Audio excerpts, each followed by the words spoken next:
guard!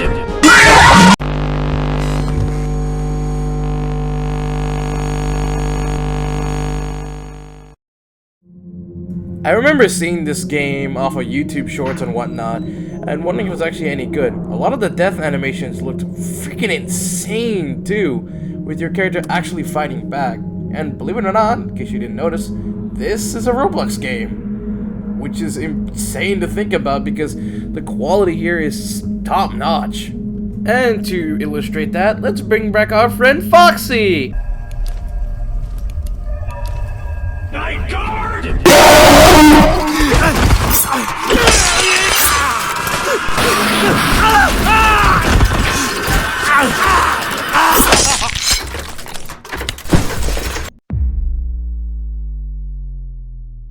And yes, they did in fact take that one call out from Foxy directly from Pymations, who still uploads to this day, which I'm very happy to say about because I absolutely love his animation. Check it out, by the way. Now, ignoring the beautiful models and just animation alone, let's talk about the specifics, like the game mechanics. Now, in the original game, the mechanics you only had there was to putting on a mask when an animatronic other than Withered Foxy appears out of nowhere, and checking the camera to wind up a music box, which, if you didn't, would summon the marionette, which would insta-kill you outright. And yes, I'm using background footage of Markiplier because I can't afford FNAF 2, I'm broke. Now, FNAF 2's gameplay was fairly simple, but only got more complex as more animatronics appeared constantly.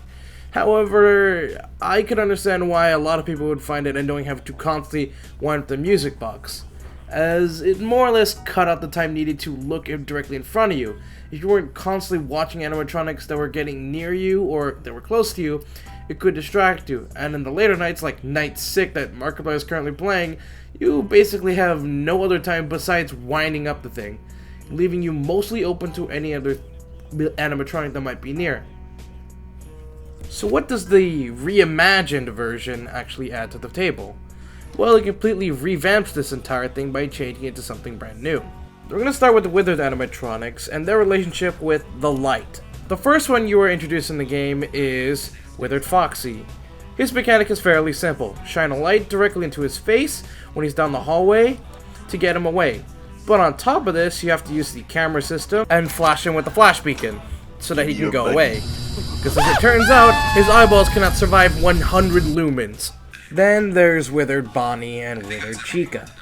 Both of them actually act the same. Both will try to get into the room as soon as possible, most likely through the ventilation shaft. When either of them enters the room, you have to shine your light at them. All Withered animatronics will ignore your mask. Don't bother using it, at least against them. With Withered Bonnie and Withered Chica, they'll both be paused and stopped by your flashlight, but will quickly move out of the way to try to get you. You need to move your flashlight over to them directly in order to stop this from happening. Yeah, a little misspoke there. And for the last Withered animatronic, that being Withered Freddy. You can actually find him throughout the cameras whenever he's active, usually indicated by him laughing.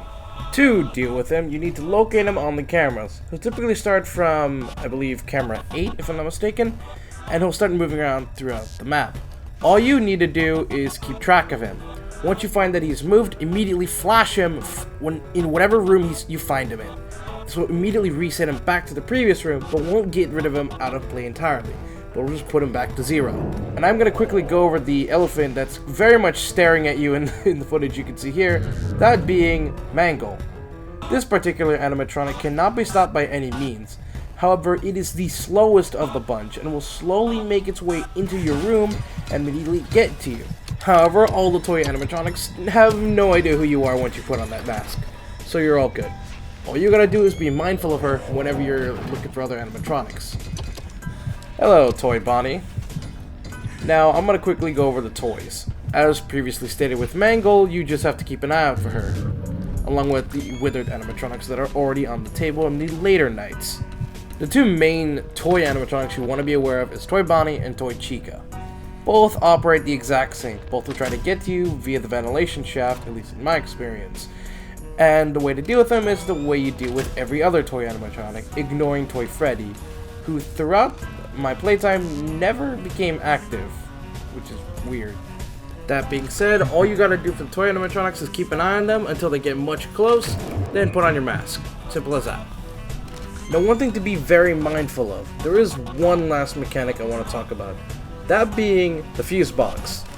Now, in the early nights, it's not really much of a problem. However, towards nights 4, 5, and 6, you will be experiencing camera shortages that will occur. This will directly impede your gameplay, as it will prevent you from flashing a beacon or viewing in any animatronic that might be there.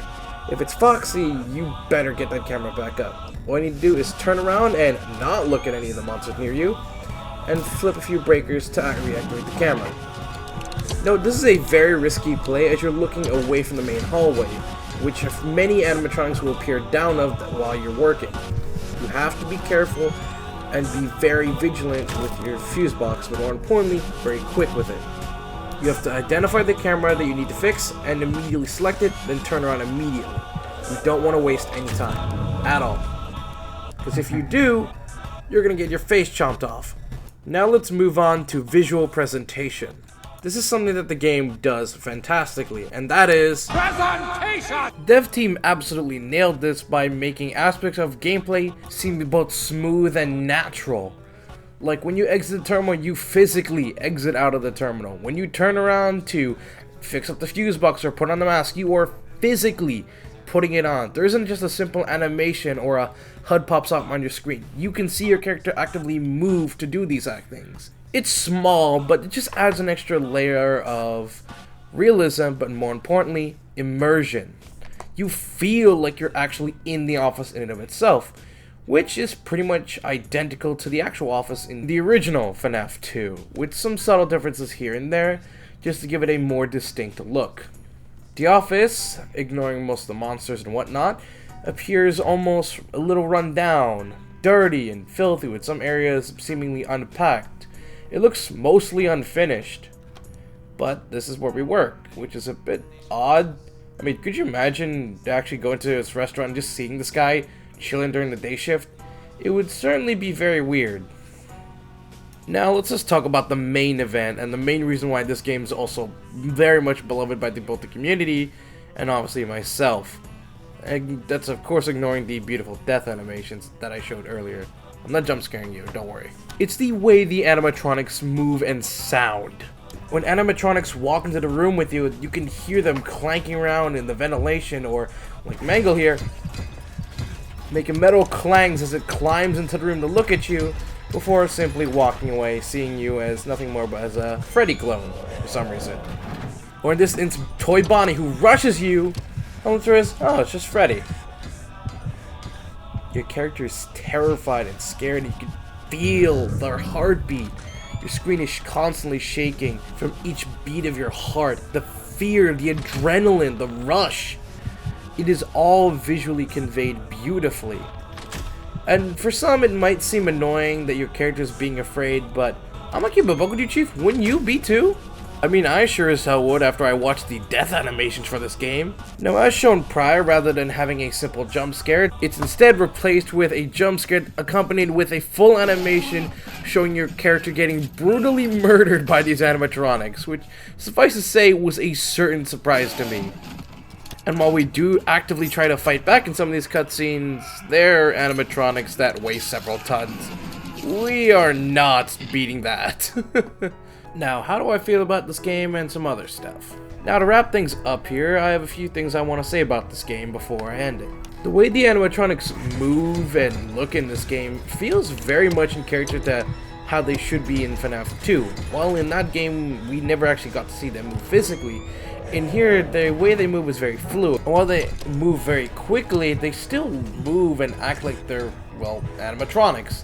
They're very slow with each methodical thought, making notable clanking sounds whenever they move, and shaking whenever they walk around, just like real robots in real life.